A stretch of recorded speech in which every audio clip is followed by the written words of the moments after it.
All right, let's light up those pumpkins, everybody, because we are live. Let's see who else is awake and alive out there tonight. Happy Michael Myers Monday, everybody. Welcome to it. If you're new here, my name is Matt. We are Halloween Daily News, and this little post-Halloween, never-ending harvest festival of horror is what we like to call Michael Myers Monday Live. Our weekly, mostly weekly sometimes, gathering, hangout, chat fest, geek out with our friends, our fellow fans, fanatics, and everything in between. Well, I like to call the Legion of Michael Myers. Which brings me to our returning friends. What's up, everybody? Happy Michael Myers Monday. Welcome to it. Thank you so much for hanging out tonight. I know it's been a minute. Our last gathering was our countdown to usher in October 31st, 2023. And it was a blast. And so I appreciate you hanging out with me tonight. I already see a lot of familiar names popping up in the live chat tonight. Of course, Andromeda has checked in. Rob Windsor in the house. Phil is here. Josh Baker Videos. Tim, I see, got in early, as did David Suber, of course. Teen Wolf in the house. Megan is here, of course. What's up, guys? Happy Michael Myers Monday. Larry is here. Awesome. Good to see you, Larry. Michael Myers stalking everybody, as it should be. Let's see. Micah Johnston. Happy Michael Myers Monday. Thank you for being here. Tim's here. Let's see. Camp Blood in the house as well. Awesome. All right. I see a lot of people. Brett Patrick has checked in now. Very cool. Mike Johnson. Thank you, sir. Appreciate it. Thank you. Excellent. All right. We got a good crowd filtering in here. I don't expect it to be a huge crowd, and I don't expect to be on too late tonight, but there are a few things to talk about. I think we got a fun show lined up for you guys that are here. There are some news bites to chew on, nothing too groundbreaking or earth-shattering, but nonetheless some fun, cool news bites that we're going to go over here tonight. Of course, we got some poll results we're going to go over, some shout-outs near the end, and I'm going to drop some new exclusives on you guys. I got some video from H45 that we haven't shown anywhere quite yet from a certain panel that we're going to debut in front of you guys here in just a little while, and we'll discuss it.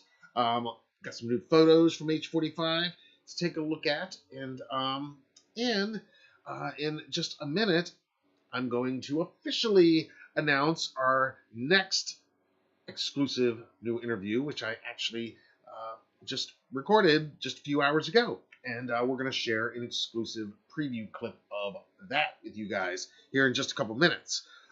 So I think you're here for a good one this week. And again, if you're new here, don't be shy. Chime in the live chat as we go along. Everybody else, you know the drill. And what we're going to do off the top, we're not going to do a show and tell. I do want to just let you guys know, low stock alert on all of those new 2023 masks we got in, the Corian Allisons. I think we have one or two of each left in stock currently. Also, the new Rob Zombie, Michael Myers, we're completely sold out of the regular 07. We do have two more of those 92 murder masks, which is basically the clean version of the remake mask, which is, if you have watched my unboxing video and showcase video, it's really sick. It's awesome. So we got two more of them. So hit those up.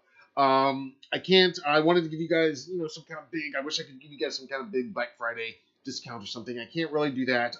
What I can do is, of course, our ongoing Triple M Crew $3 off deal on all other not 2023 Michael Myers masks. That is still ongoing, and that's with code Triple M Crew 3, MMMCREW3. You get $3 off any of the previous masks, as well as from the whole trilogy, from 2018 Kills and Ends, as well as the Michael and Laurie figures. And what I can also do is, any of you guys that order anything here tonight within the next 24 hours, if you let me know, or if I recognize your name when it comes through, it's best to send us a message or a little note and let us know. Just remind us, but I'll make sure we throw in a little extra treat just for you in the package. All right, you can find all that stuff at HalloweenDailyNews.com/shop, and I pinned the link to the new Triple M Crew shirt in our spring merch store. All right, that's all the sales pitch stuff. What we are going to do here at the top, that sometimes we do at the end, got a lot of poll results to catch up on. A couple weeks since our last live, so we're going to jump right in, go over some poll results, and go ahead and launch this week's poll, and then we'll get into our interview announcement and this week's news roundup. All right, so here we go.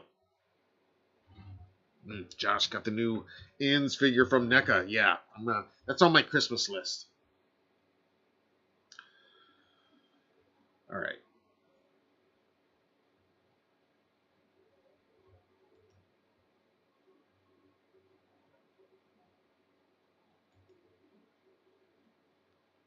Okay, so starting from 2 weeks ago, we launched a poll asking, what do you want to see in the upcoming Halloween TV series from Miramax and Trancas? And I put a couple options up there, such as continue an existing storyline, or maybe start fresh with a full reboot. Give me Maximum Michael, or how about Minimum Michael until the next movie? Or how about a Silver Shamrock focused story? Those were some options I put in there, and of course I always urge you, if you don't like any of my options, write your own in the comments. All right, so we got 89 votes, and the overall winner in a relatively close poll here with 35% is continue an existing storyline / timeline. And I find that kind of interesting that that's what most people would like to see. I guess the next logical question would be which of those storylines or timelines. So there you go. That's a question for tonight. You guys can discuss in the live chat. In second place with 25% of the vote is start fresh with a full reboot. So there you go. There's your two most basic options right there. And then it gets a little more specific with the give me Maximum Michael or Minimum Michael. You guys definitely lean more to the Maximum Michael. Minimum Michael came in dead last, which is 3%. Nobody voted for that.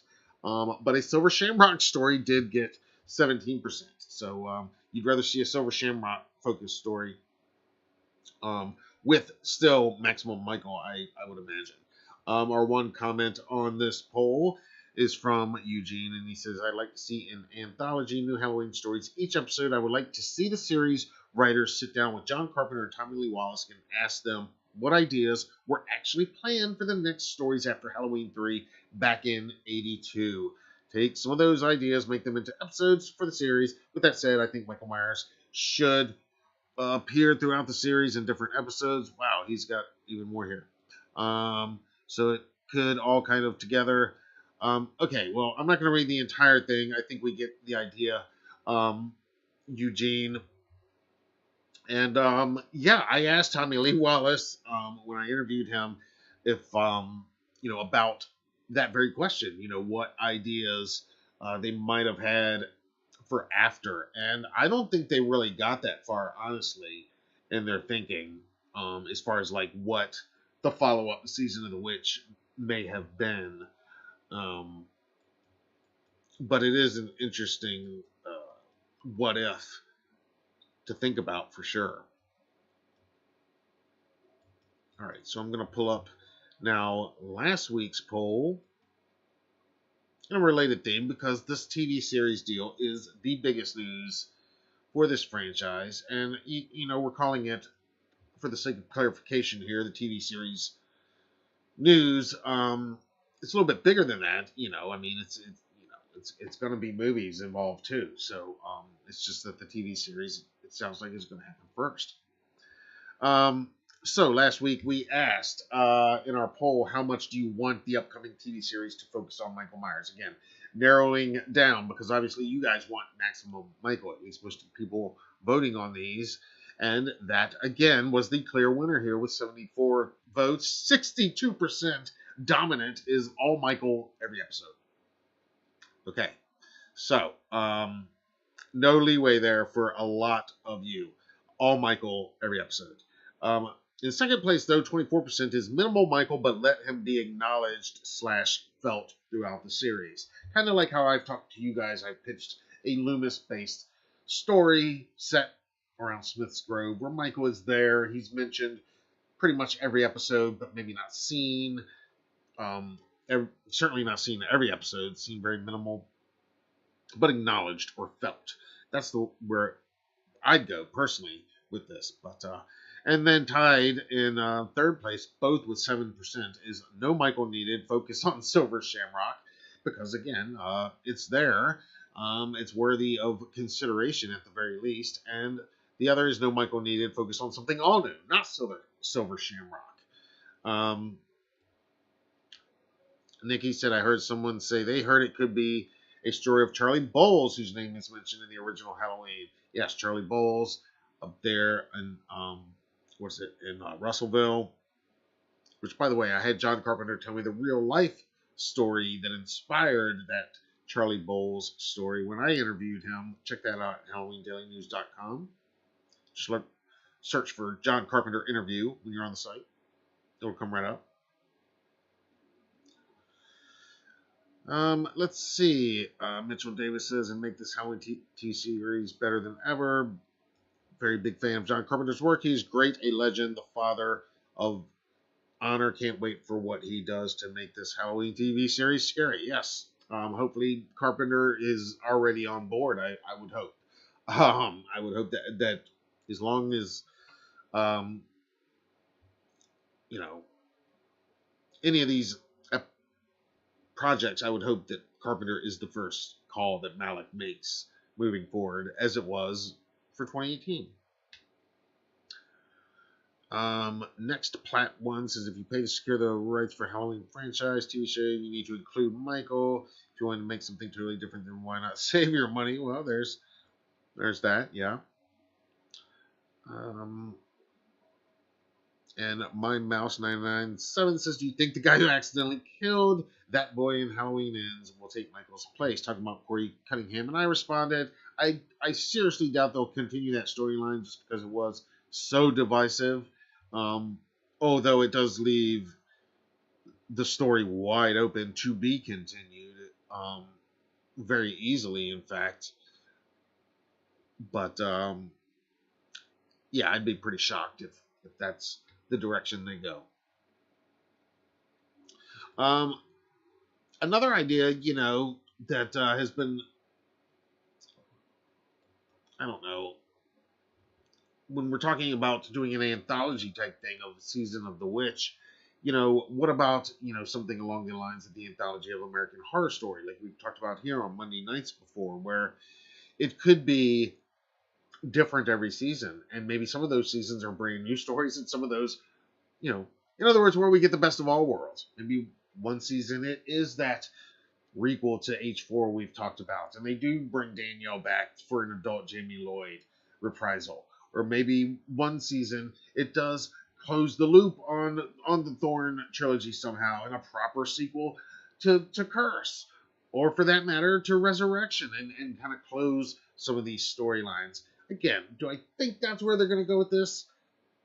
Not really. But do I think it's possible? And should they be considering it? And when you hear statements like everything's on the table, yeah, I think they should absolutely be considering all of this. Because, that would be one fun way to, again, have fun with the fact that you're this unique franchise with all of these choose your own adventure storylines everywhere.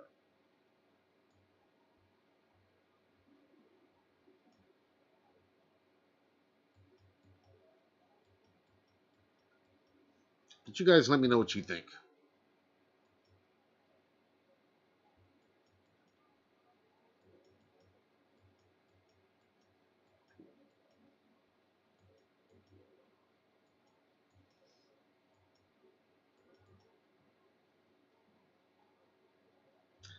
And we did ask also,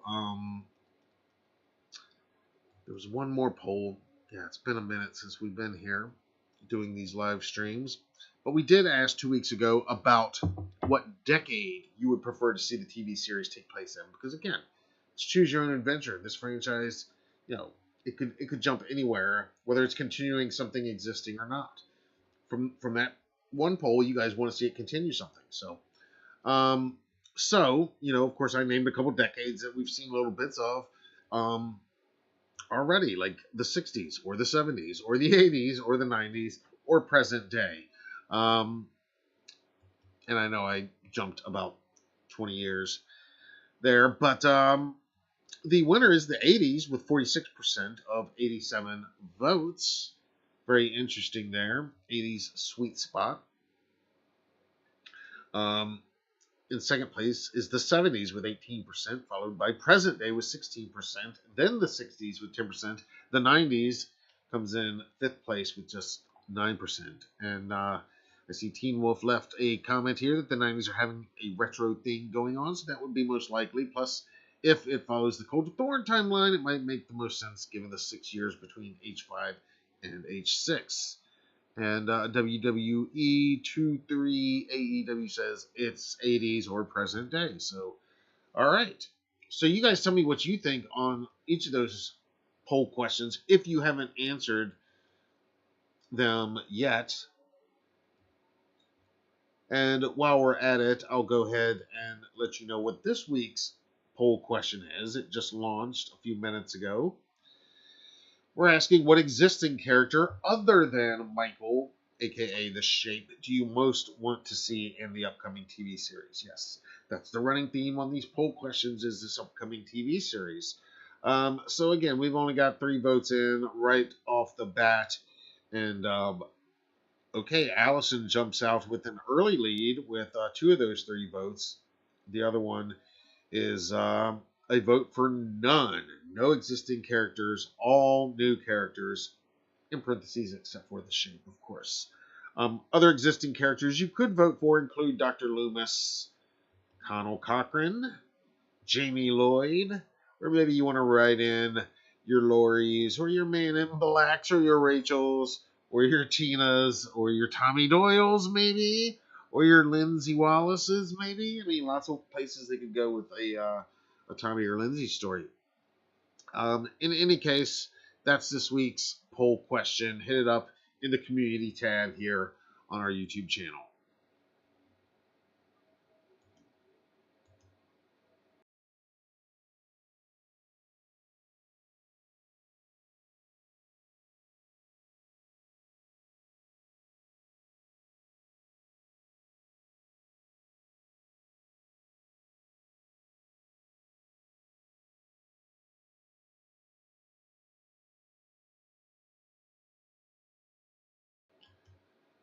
All right. So there we go. That is poll results for this week. All right.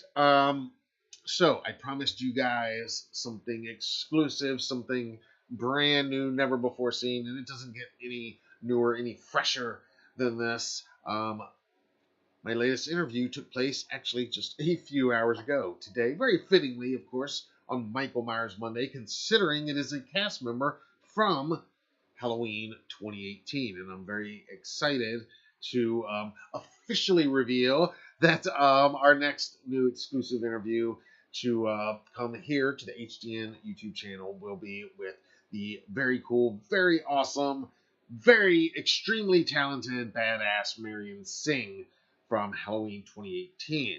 And you will remember her from a very, very memorable scene that, and one of the most iconic Michael kills in that movie. Of course, she didn't even have a character name in the official credits at the time. She was credited as a stunt performer with many of the other victims in this sequence. But you'll remember she was in the house. She looks out the window. Michael comes up from behind. Very much a homage. I think all of us fans recognize that is very much an homage to 1981's Halloween 2 and the character that we now know as Alice, who also didn't have a name really in that original film, but she's the Elrod's neighbor, and Michael pops up and kills her right after she gets off the phone with her friend named Sally. And of course, in this scene, Marion's character also on the phone with her friend Sally, being warned that there's a maniac out killing people, and she says she's going to lock the door, but a little bit too late.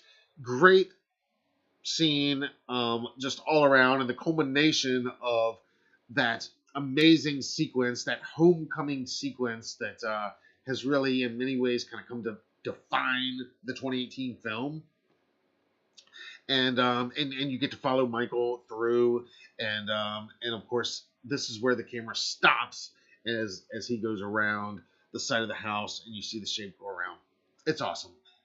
Anyway, it was a pleasure talking to Marion today. We had a blast, an awesome conversation. Of course, I'm very proud of it. I'm very excited to share it with you guys. The full interview is going to be up later this week. I can't say for sure tonight if it's going to be on Wednesday or Friday, but in any case, in a couple days, you're going to be able to watch this full interview. It's about an hour long. It's a great, relaxed conversation, and she goes into a lot of detail about filming this sequence, and of course, her entire journey and what brought her to Haddonfield and her ultimate meeting with the Shape, aka our buddy James Jude Courtney. So what we're going to do right now is we're going to premiere an exclusive clip from this interview for the first time. Again, this is hot off the presses. Can't get any hotter than this. And it's not a super long clip. It's only about 5 minutes long. But in this clip, you will hear some very interesting facts about the night that Marion spent with Michael Myers, the night she spent getting killed by Michael Myers over and over and over again. So check this out. As always, I'll be right here. I'm just not going to be on camera, but I'll be right here in the live chat. And if there's any technical glitches as we pull up this video, then apologies in advance. Otherwise, sit back and enjoy this exclusive preview clip from my brand new conversation with Marion Singh on playing a character now known, thanks to John Passarella's Halloween 2018 novelization, as Andrea. He gave her a name. Andrea, Halloween 2 fans know her as the modern version of Alice. In any case, this is the great Marion Singh talking about seeing James Jude Courtney for the first time in character, and seeing that mask for the first time on set. And a little bit of what she went through on the night in question in Haddonfield. Check it out.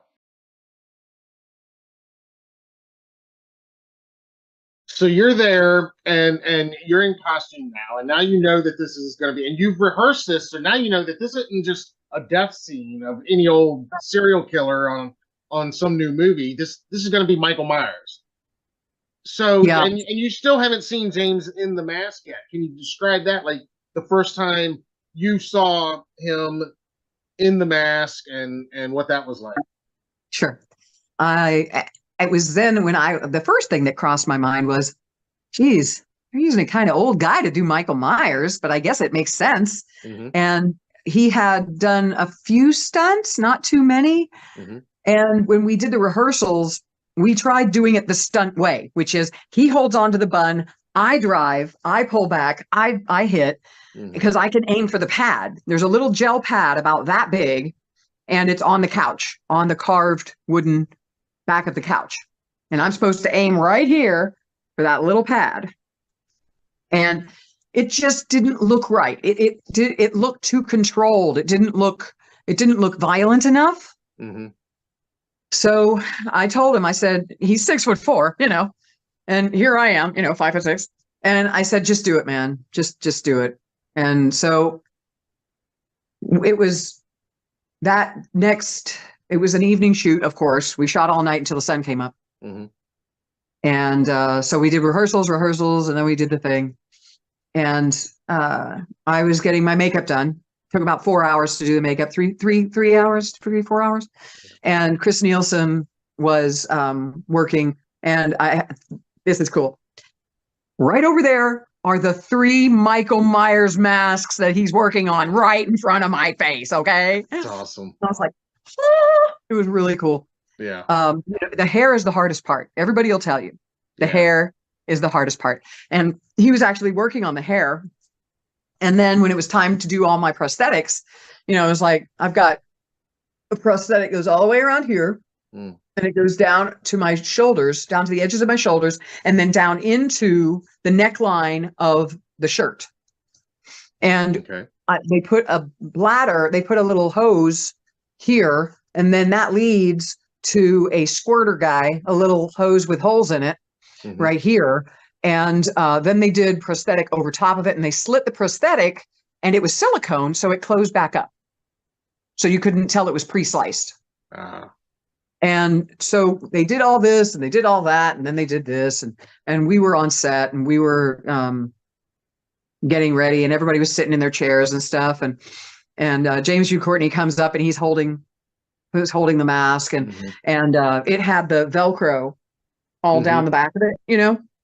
And when they put him into that, and I was just, you know, you always have to, okay, it's crazy, you know.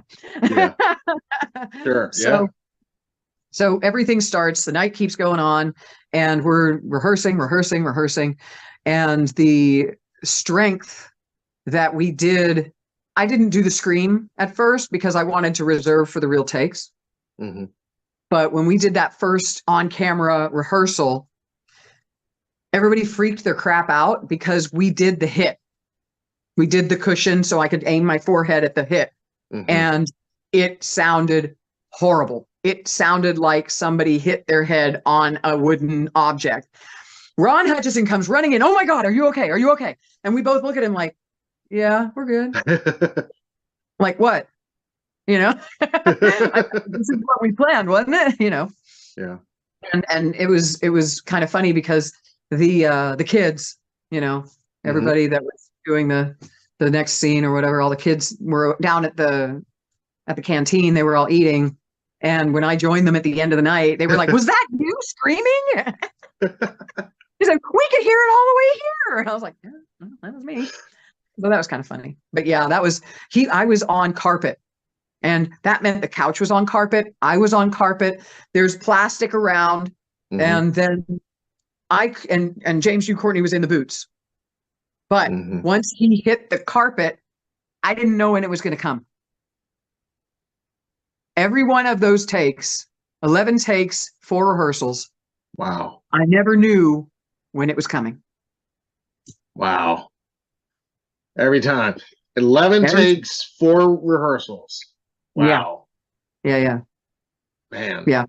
At one point, because the hits were so hard, my tube disconnected from the prosthetic, and they had to glue the tube back in place because of the velocity of the hits.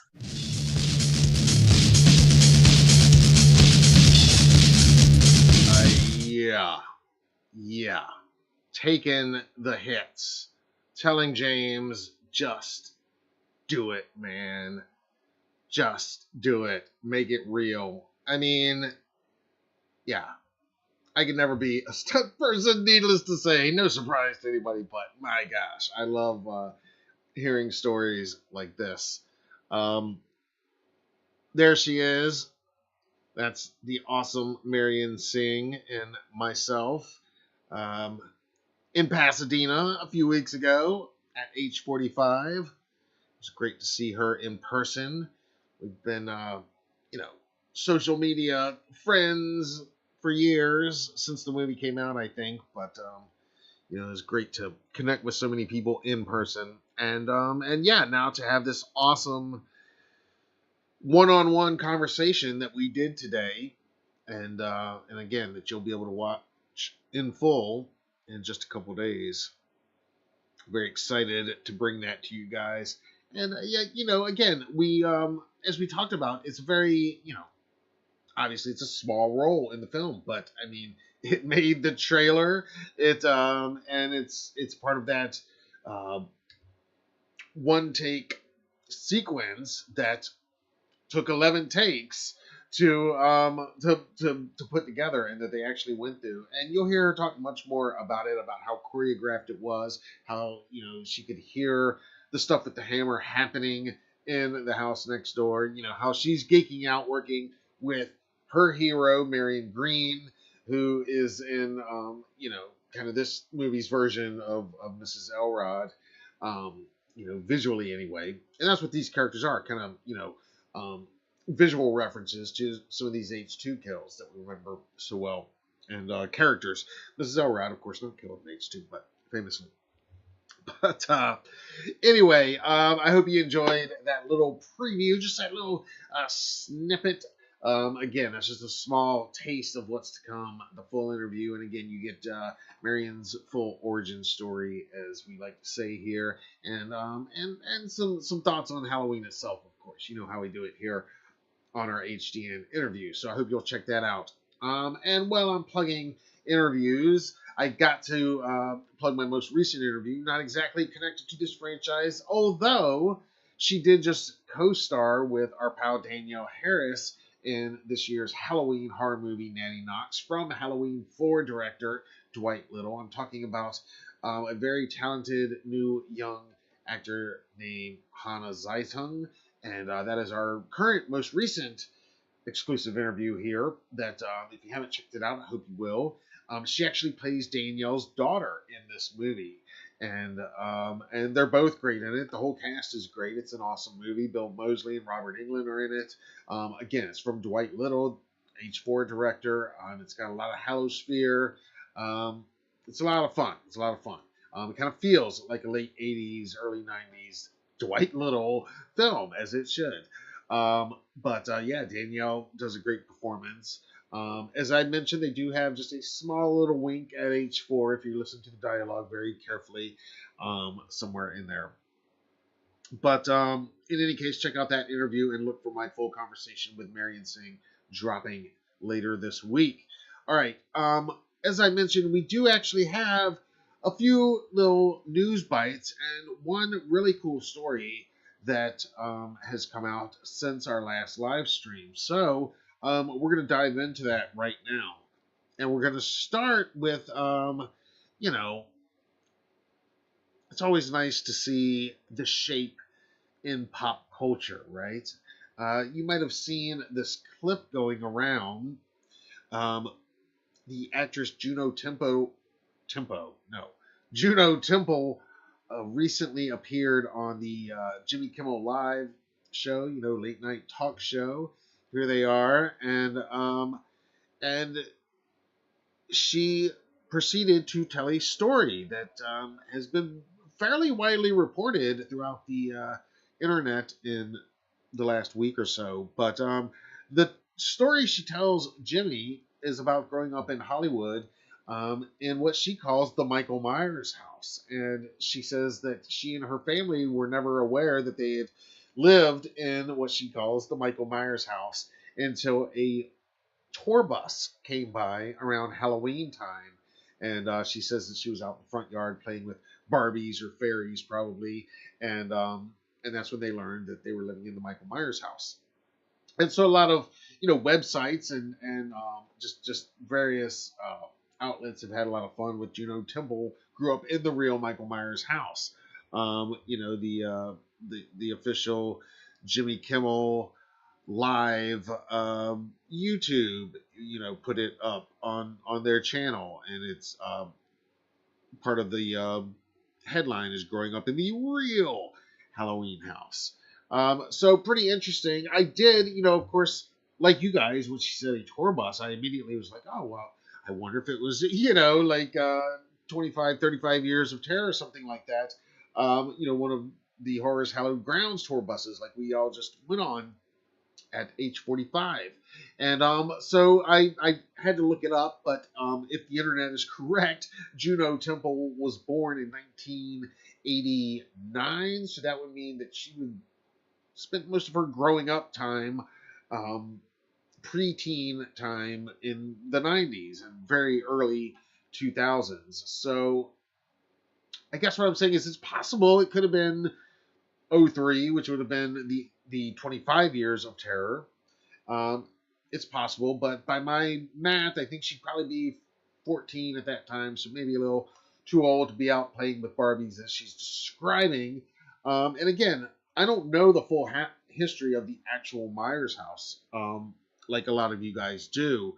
I know right now it's not a residence; it's an office. you know, it's an office location, a business location, and I don't know what it was in the '90s and all, if people actually did live in there, or if, you know, it also occurred to me, well, maybe, you know, she's saying Michael Myers' house, maybe she's meaning a house that was in the movie that Michael Myers did some killing in which case, you know, it could easily be the Wallace or Doyle houses, because those, of course, have been residential, I think, this whole time, as far as I know. But again, some of you guys know those facts a lot better than I do. I know Sean Clark, you know, knows all that way better than all of us. So I don't know. It's just an interesting story that I've seen pop up in the most unlikely places in the last week or so, because of you know, this actress mentioning our boy Michael Myers. So tell me if you watched the clip. I did put it down in the description if you want to watch the clip, the Jimmy Kimmel clip with her telling that story.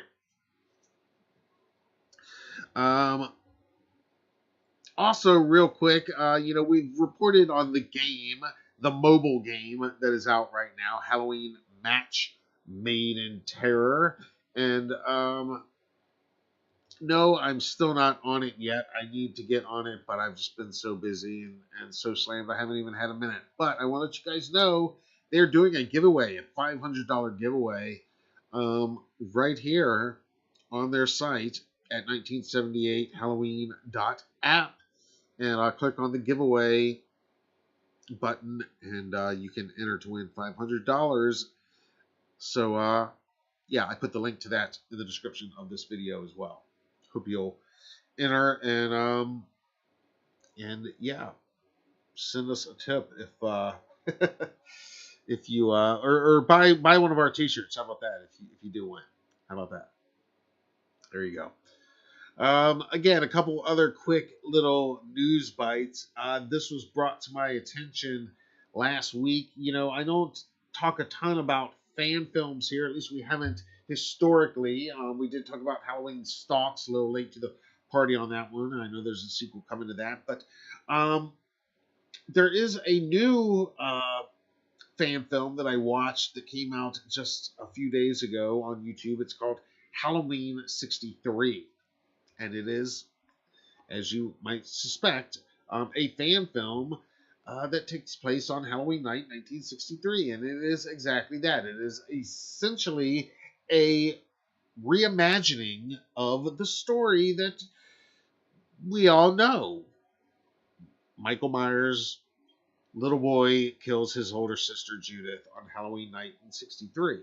But that being said, it is quite a bit different in some ways you may or may not be expecting. And I'm very curious for you guys to check it out when we're done here tonight. It's not very long. It's only about 10 minutes long. But I really enjoyed it. It was really well done. And again, just a quick little short, easy to digest. But I really liked the different spin they took on it, honestly, and the different places it goes while still kind of playing with that mythology that we're all so familiar with. So,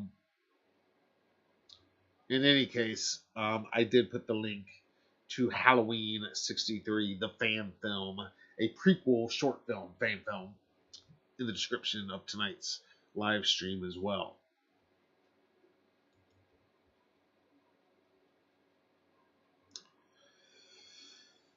Let's see. Catherine Palmer checking in from Australia. Nice. Awesome. Welcome. Happy Michael Myers Monday. Let's see. Yeah, this is a good fan film. Again, I've seen a million. I've seen some really well done ones that I, you know, are almost like theatrical ready. And I've seen a lot of the worst out there too. You know, we've seen a ton, and we used to feature a lot more on the website and throughout our social media. And I haven't done a ton of it, but you know, every now and then, if something like really good like this does come across my way, I'm definitely going to share it with you guys. And this one I really enjoyed it. Again, it's super short, but I'm curious with your thoughts because again, it's not. I'm telling you now. I'm not trying to spoil anything other than this, but I just want. Yeah, it's not going to be the exact 100% story. I mean, it is that story, but they're going to do it their own way and change certain things if that makes any sense. But check it out and let me know what you think after you watch it.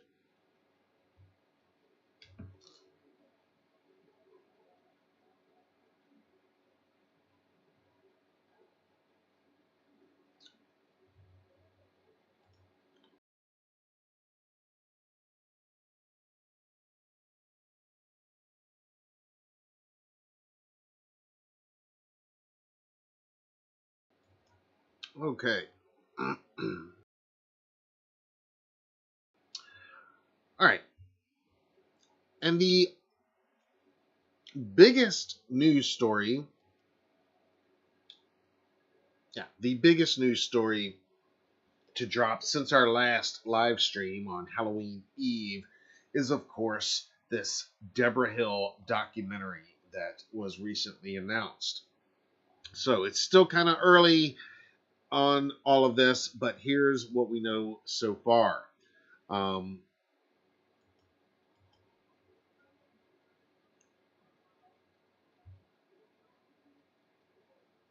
has such a great shot of Debra Hill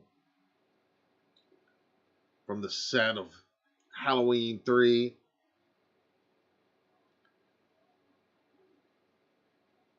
So it was officially announced recently that actually it was officially announced on November 10th. Let me start that again. Officially announced on November 10th on what would have been her 73rd birthday, a brand new feature-length documentary entitled Hollywood Trailblazer, The Debra Hill Story has moved into production with Causeway Pictures celebrating the late producer and co-writer of classic movies that include, of course, the original Halloween and The Fog, among others.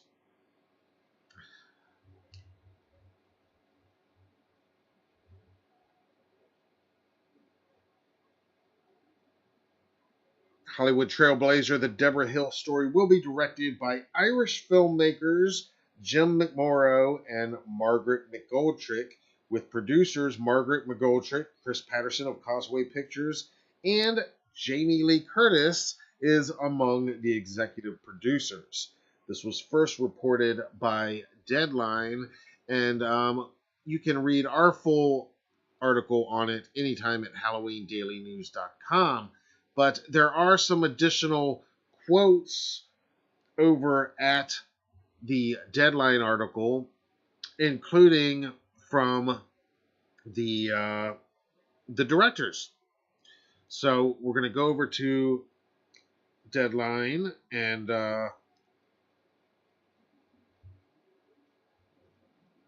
let's zoom in a little bit on this. Such a great shot.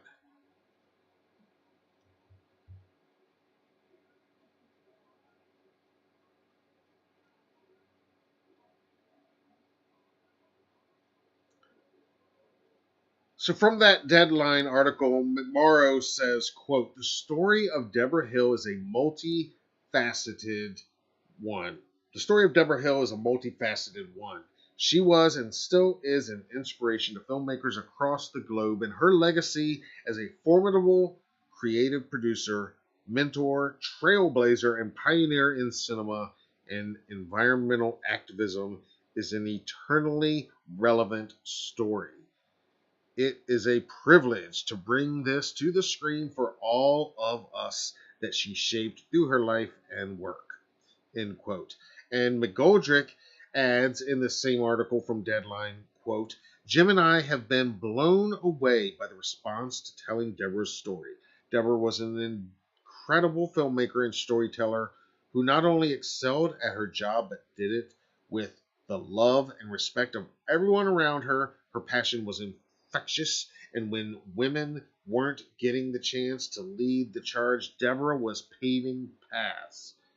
She's an incredibly inspirational figure for anyone wanting to forge a career in the film industry, and I'm very honored to be a part of the team getting to tell her story. End quote. So I too can't be more happy about this. I think this is awesome. Obviously, you know, talent involved in this documentary will include Jamie Lee Curtis, as we mentioned, in addition to John Carpenter and many others.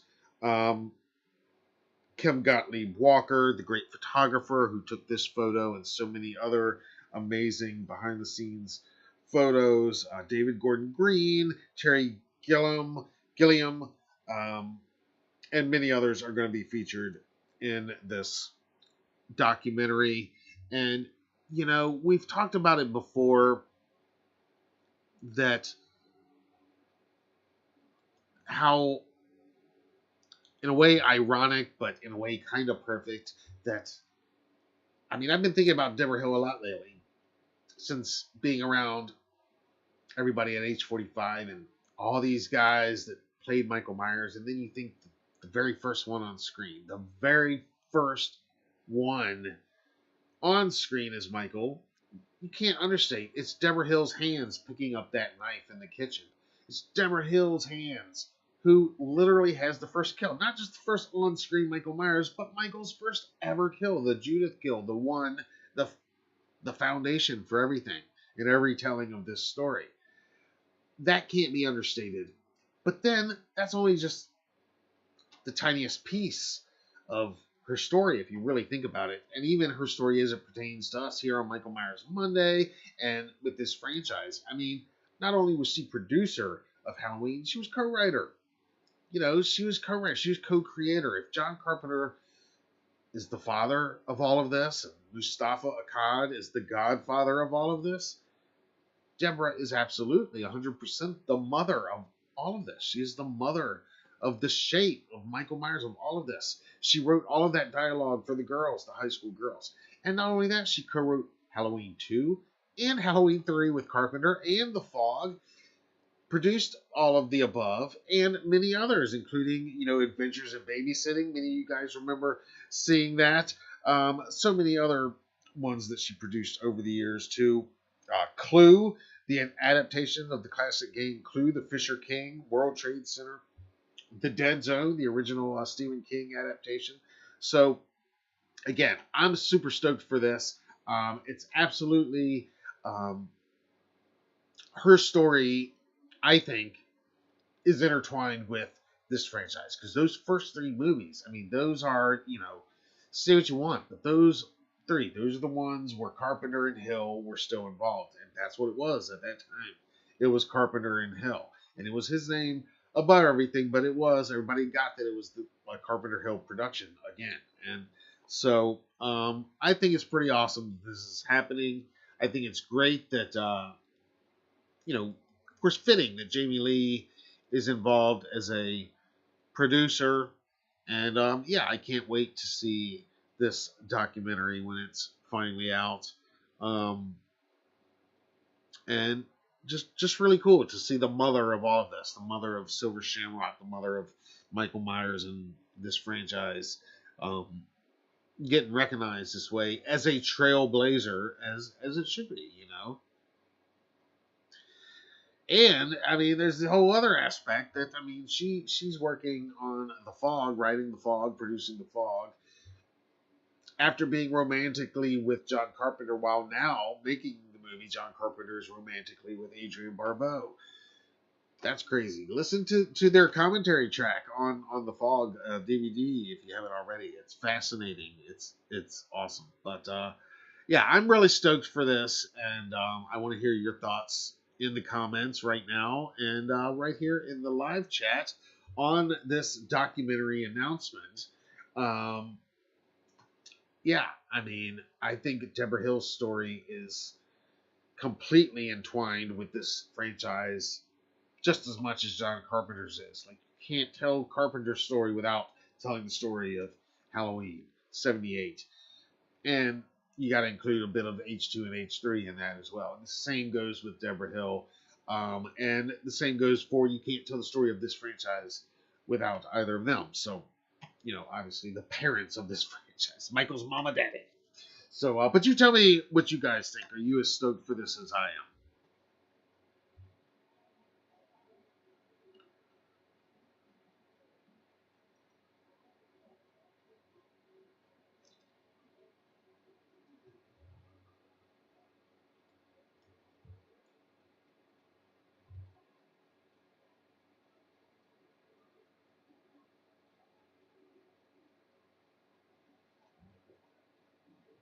Yes, you want to check out that fan film, Mike. It's good. I think it's good. You let me know what you think. Rob says, would love to watch that doc. Debra Hill was the co-creator of Halloween. Can't wait till it's out. Yeah, I'm excited. And yeah, you start thinking about it when this announcement comes out, and really what she brought. And I've been thinking about it in terms of I mean, she's the first kill. Like I said, we talk about all the Michael Myers kills in the history of cinema in 45 years. She's the first one. It's her hands are the first one, literally. That's pretty amazing. She's the first one on screen. That's pretty amazing. And then the fact that she co-wrote the movie, she's co-creator. She produced it. All that's, it's just her importance can't be overstated. So definitely cool to see that. And yeah, I can't wait to watch it myself. All right. I got something else new. Let's drop on you guys. New from H45. New that we have not shared anywhere else yet. And this is from a panel we haven't shared any footage of yet.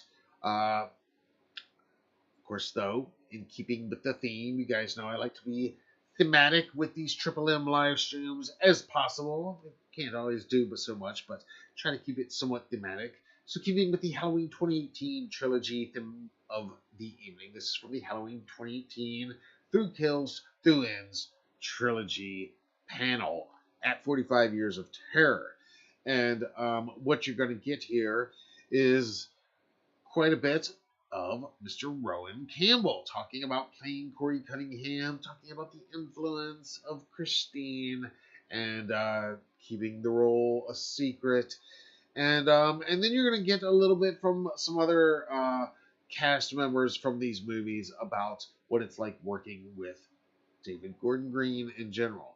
So check out this exclusive premiere clip from the Halloween 2018 Through Kills, Through Ends trilogy panel from H45. It's about 7 minutes long, so grab yourself a beverage, kick back, enjoy it. I'll be right here in the live chat as usual, and then we'll come back and discuss a little bit more about it. But I think you'll like this.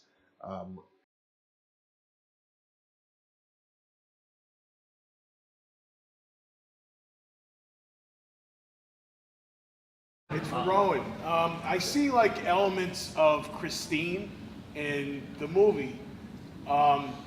Going into it, did they tell you like that was like their angle that they were going for? Because I see like the transformation. Your character in the beginning is kind of reserved, has like the glasses on, and then it's kind of like how Arnie and Christine turns into like the badass.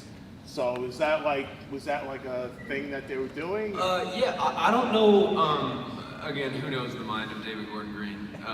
But he kind of gave me like a bunch of homework. So the homework was just a bunch of movies, and Christine was actually the first one on there, which like obviously was a huge inspiration for the movie. And then there was some weird ones like Willard. I don't know if anybody's seen Willard. Woo, Willard! But yeah, so I would, when we were doing prep, David did a cool thing where we would show up in the production office and we'd all watch a movie together. And again, Christine was one of those. And Christine's one of my favorite movies. And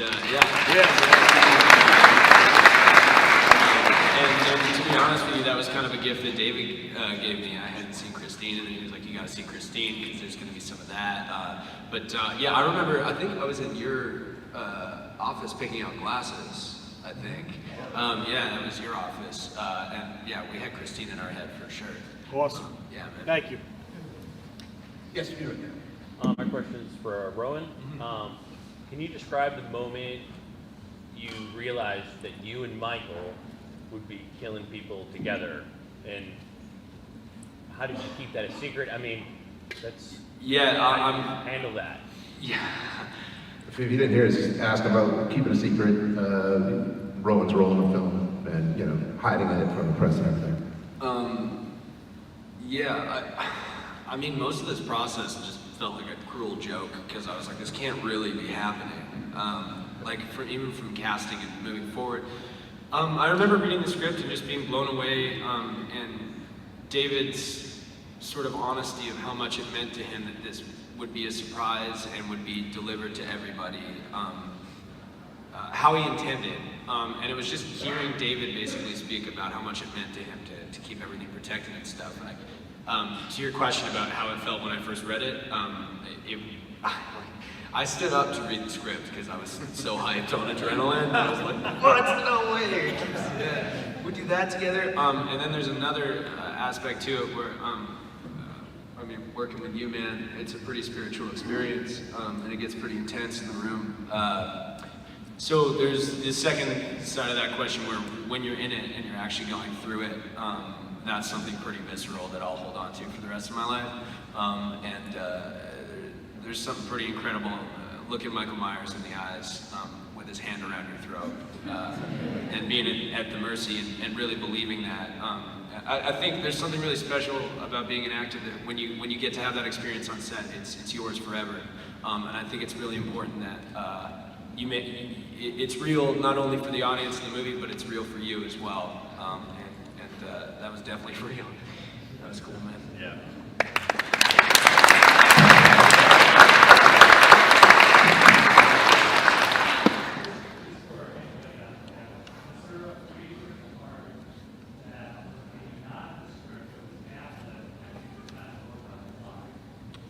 Favorite part of the script? A favorite part that maybe wasn't in the script, something that was ad-libbed? There's so many David ad-libs, it's crazy. He's so fast. I imagine all the babysitting stuff is like, some of those ad-libs are incredible. Yeah, David would throw out stuff, obviously, as would Julian, but that's just working with David. Like, his mind works so fast, he's so quick. Whether it's drama or comedy, like, he's just great at throwing out stuff and creating a safe environment, whereas an actor, you can play and not feel judged or concerned, and it's just like a playful environment. I think at the point where I'm in the doctor's office because I've cut my hand on the chocolate milk bottle, I think there's some behind the scenes of it, but I remember like I could barely breathe because David was in the room and he was like crying, laughing as well. But he would just sort of come up and be like, whisper like, what's my favorite drink? And like he would just whisper things in my ear and we would just keep going. And like chocolate milk, and he's like, it's my special drink, it's for me. And he just kept going. He's like, say it's my special drink. And then do a hiccup. And I'd be like, what are you talking? Okay. And then I came out the room and Ryan Turk was like in a ball in his chair, just crying, laughing. Yeah, he's a really special guy, David. And David will let you improv. He let me say, how do you like this sassy tackle? The entirety of like the stuff that we did at the bar, once we like meet with you and Nancy and all that stuff, like all of that was improvised. And I remember David sort of pulling me aside on set that day and being like, hey, we're not gonna do any of the lines today, just sort of start improvising. And I was like, okay, and I wandered over to David and I was like, hey sir, I have to improvise with you, is that okay? so timid, I'm like, oh no, sorry. No, that was all very fun. Like, Nancy took my stethoscope during it, which was really cute. I love that movie. It was really cute. I said I wasn't. Sorry. I'm sorry. I said I wasn't. But we did have one. I'm a doctor. My husband's a nurse. David told me the line was, I'm a nurse. My husband's a doctor. It was opposite. And then David came to me right before we were about to shoot and changed it with me, but didn't tell me to tell him. So when we came around the car, all of us together, and we were ready to go fight, and I was like, I'm a doctor, my husband's a nurse, and I looked at him and he was like, yeah, that's it, right? Like, David did that on purpose. He does stuff like that on purpose. Can I be vulnerable and tell you and everyone here that I didn't register the difference? And so it wasn't until I saw the movie that I was like, oh. Didn't register it in the moment, and it wasn't until like I saw the movie that I was like, oh, that is funny.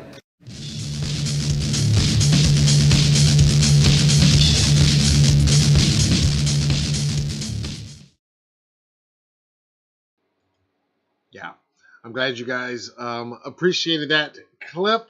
Yeah, I thought you'd like that. There's a lot more where that came from. We got a lot more from that panel that we'll be sharing here on the channel here in the coming days. So stay tuned for that. But that was just kind of give you guys here on Michael Myers Monday Live, the live crew, a little something special whenever I can. So there you go. There's that. There's the interview clip, and oh well, maybe we might have one more tiny little something for you. Again, for those of you that were there, hopefully this is just bringing back some warm and fuzzy memories, and as it does me every time I watch this stuff. And really, for those of you that couldn't be there, yeah, this is for you guys so that you can feel a little bit of what we felt there. And some of you are, and I appreciate it, Mike, saying that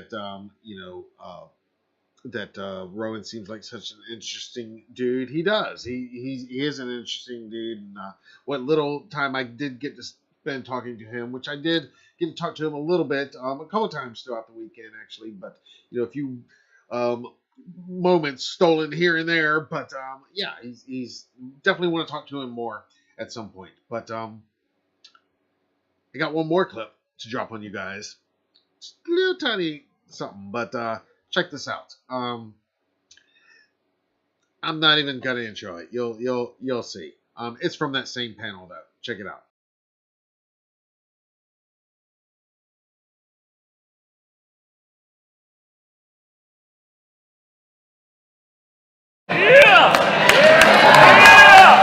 Everybody all together now. And I saw those fucking memes, Santa flies tonight, pumpkin pies tonight. I love all that shit. I thought it was hilarious. Okay?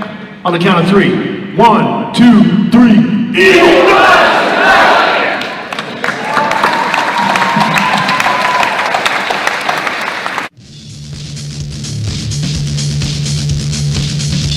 tonight! Evil dies tonight. That's right. Yeah. What I love about that clip, and again, there's lots more where all that comes from. Don't worry, just be patient. And thank you for all the comments for that clip. I thought you guys would appreciate that. A fun little package there. But what I love, especially about Anthony Michael Hall doing that "Evil Dies Tonight" clip, and what you didn't see, and you'll see eventually in the longer version, is that before that somebody's yelling out something about AI, and then somebody's like, AI dies tonight, and they're trying to. Anyway, what I love is his sense of humor about the whole thing. You know what I mean? And it just shows like everybody was kind of like that. And I love when he's like, if you couldn't understand what he was saying, because there is a lot of echo in that recording, of course. And but he says, and I did see every one of those memes, by the way, and I loved every one of them. And yeah, he talked about Santa flies tonight and pumpkin pies tonight. And so I absolutely love the fact that, yes, he saw the memes. Yes, he laughed at them, had a good sense of humor about the whole thing. And yeah, you heard that room erupt when he was like, all right, here we go. And everybody's like, evil dies tonight. Yeah, so I just one of the many, as we like to see, magic moments at these events, and this event especially. And Marion and I talked about it in our interview today. And you'll see it because she was there too, of course, and it was her first time being there. She went there in 2018, so it was epic for her as it was for us as well. So but we talked about how special it is for the fans and even on her side how special it is because they're running around, doing their own reunions there, and a lot of that is happening on stage in some of these panels sometimes too. So anyway, thank you guys for the kind words about those clips. I knew you would love them, and appreciate them. Now, what we're going to do is we're going to do a couple shout outs. And you guys know how this works. I mean, we've been doing Michael Myers Monday as a hashtag on the socials, all them socials, for a decade now, for over a decade now. And then in the middle of the pandemic and like summer of 2020, it's like, let's bring that Michael Myers Monday hashtag thing into YouTube somehow, and so we kind of brought that into here and used it as a way to do these live streams and to communicate with you guys on a new platform in a new way that hopefully has gotten better with each live stream over the last 3 years. Hopefully a tiny bit better than the first few, but in any case, whenever you got on this crazy train, we appreciate you being here. So to show a little tiny bit of that appreciation, we try to, of course, we're always retweeting. It's not retweeting now; it's reposting everywhere, I guess. But we're always resharing everybody's Michael Myers Monday posts as much as we can, just to keep the hashtag alive, keep it going. And damn it, one day we'll be trending top 10 everywhere, right? Well, it has before, actually, when some of those movies were coming out. But in any case, all right, let's jump over here, starting on the site formerly known as Twitter, but still found at twitter.com. This is posted today by the Halloween Verse. They're at Halloween Verse, but we've talked a ton about them. And I've seen this meme, variations of this a million different ways, but never seen this exact one with putting Michael in it. And Halloween Verse says it's Thanksgiving week and we're still in Halloween mode. And yeah, I can relate to that. I think you guys can. I mean, it's Thanksgiving week, but my head's still in California. I don't know about you guys. It's not even Halloween yet in my head. I'm still in California. But this is pretty funny. It took me a minute to see what that Thanksgiving head was supposed to be. I was like, is that General Grievous from Star Wars? But no, it's a turkey with eyes and a face. Kind of weird, but of course the elf is Christmas. And anyway, you get the idea. All right, moving on into Instagramathon. This was posted by LOL_it's_Lizzie. Says Happy Michael Myers Monday, and this is a Trick or Treat Studios H2018, which we do have some of those in stock right now if you need yours. Keeping it on the theme of the night. You guys see the theme? You see, you go back from the beginning and watch and be like, oh man, everything was connected. It's all connected. It's all connected. And moving on. Also from Instagram, this is posted by Paper Doll. That's paper with a V and a dot. My eyes are so bad. But she is rocking her Halloween attire, and that's not just any attire. If you remember, we talked about this before. That is made by Contenders Clothing. They were a vendor at H45, and they are selling officially licensed Halloween 78 undergarments and, like workout gear.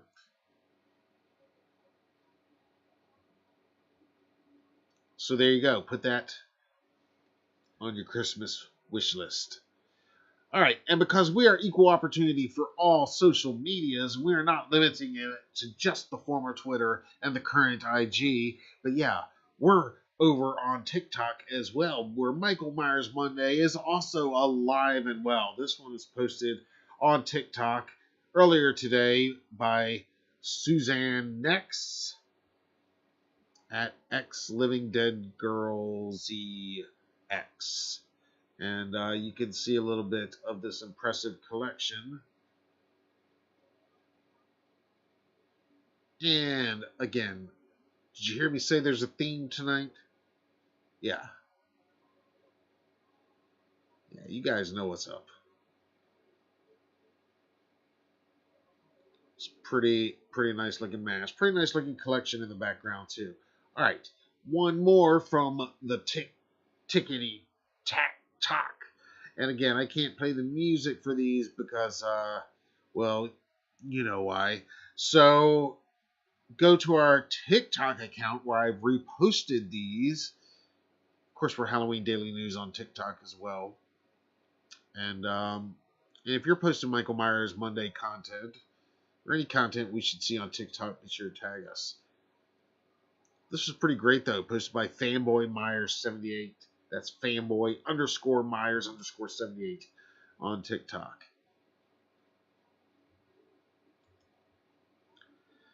And one more shout out for this week. This one, again, equal opportunity to all social medias out there. Actually, two more. Why not? We reposted these over on the Threads app. That's right, we're everywhere because Halloween is everywhere. We're everywhere. So shout out to Harman93 who posted this Happy Michael Myers Monday poster artwork by Sam Green. Looks beautiful. And also to Hello Michael 1031 over on Threads who says Happy Michael Myers Monday before Thanksgiving. In other words, when we give thanks for Debra Hill and John Carpenter giving birth and consummating Michael Myers, the shape, Laurie Strode, and everything that this franchise is. Haddonfield taking the real life Haddonfield, New Jersey inspiration, making it Haddonfield, Illinois, taking John Carpenter's real life inspiration of a real life killer and turning it into that Charlie Bowles story. That's right, I'm referencing what we talked about earlier. Go read my interview with John Carpenter from a few years back, and I asked him specifically about the Charlie Bowles story, and he tells me a pretty wild story about it. Check that out at HalloweenDailyNews.com. Just search for John Carpenter interview in the search bar. All right, I'm going to take a drink of my beverage. I'm going to check in with the live chat here for a few minutes, and then we're going to get out of here until next week. And get ready to, I'll probably eat some turkey this week. You guys going to be eating some turkey this week? I'm sure you are, some of you.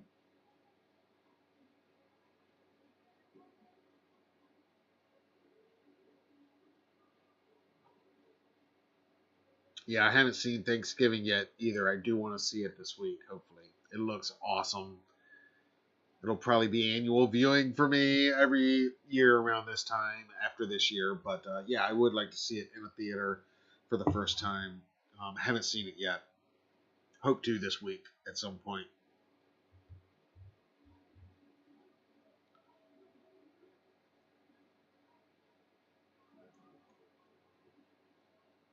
That's awesome.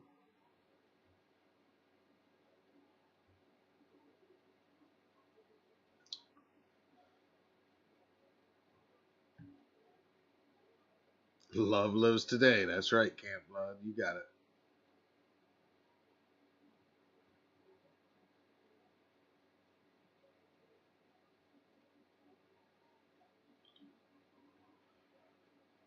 Yeah, I'll definitely be checking out Thanksgiving. Hopefully this week. That's the hope anyway.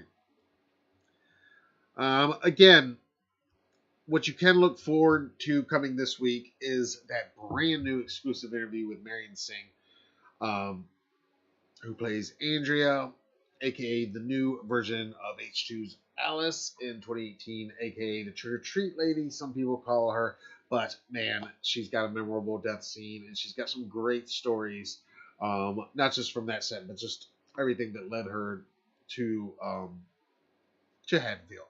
So I hope you will take the time to check that out later on this week. If you haven't already, check out my latest interview with Hannah Zeitung from Natty Knox. She talks about working with our friend Danielle Harris. Bill Mosley's in that as well, also part of this franchise. And of course, Dwight Little, director of Halloween 4. So it absolutely is part of this franchise, and you should check it out. And I think she might be a discovery that Dwight is making here with this movie, very much like how he discovered Danielle with H4, and the rest is history.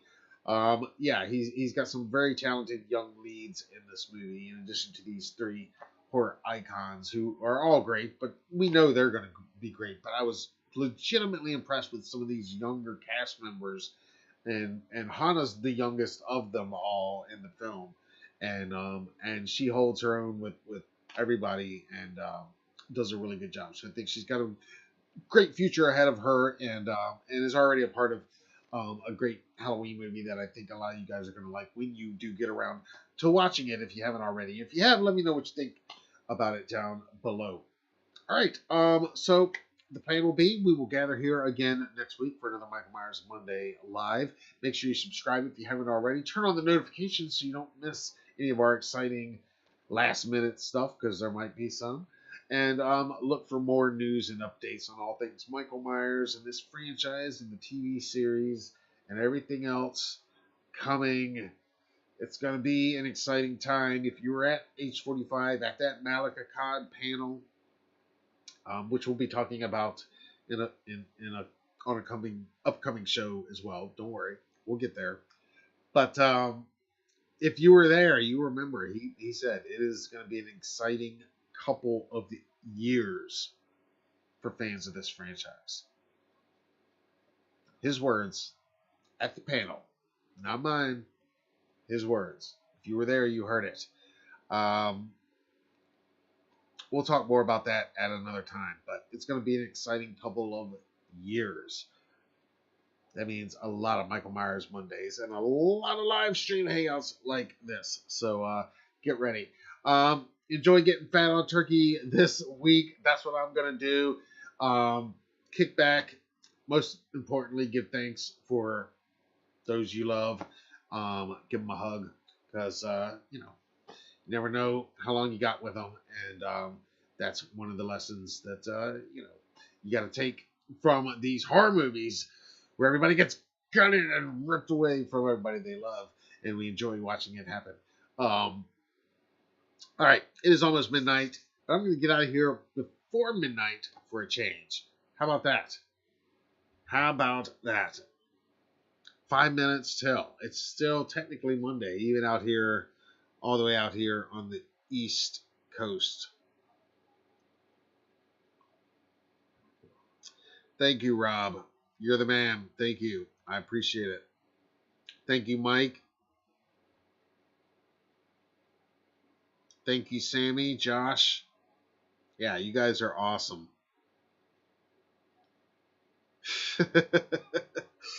David, that is funny. Maddie Knox is a sequel. That's funny. Yeah. Well, you can talk to Danielle and Dwight Little on my behalf for that one. All right. Thanks, everybody. You guys rock as always. You know, it's always the highlight of my week when I get to hang out with you guys. So I hope you all have a good one. If you're celebrating this week, be safe, be good, be nice. Don't leave angry comments on the internet. I know nobody watching at this point at midnight on this channel, on this live stream does that anyway, because you guys fucking rock. Yeah, enjoy eating your turkey and gravy if that's what you're doing.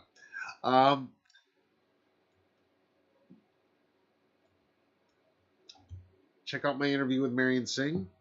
And we got lots of other cool stuff here coming.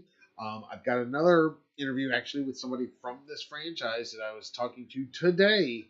And that's going to be coming very soon after Marion's as well. And we might have somebody else from the cast of Natty Knox dropping by here soon too. All of this happening before that big fat guy from the North Pole comes down the chimney. So all that and more coming here to the HC YouTube channel. You're not going to want to miss any of it. Until then, I'm Matt Arts for Halloween Daily News.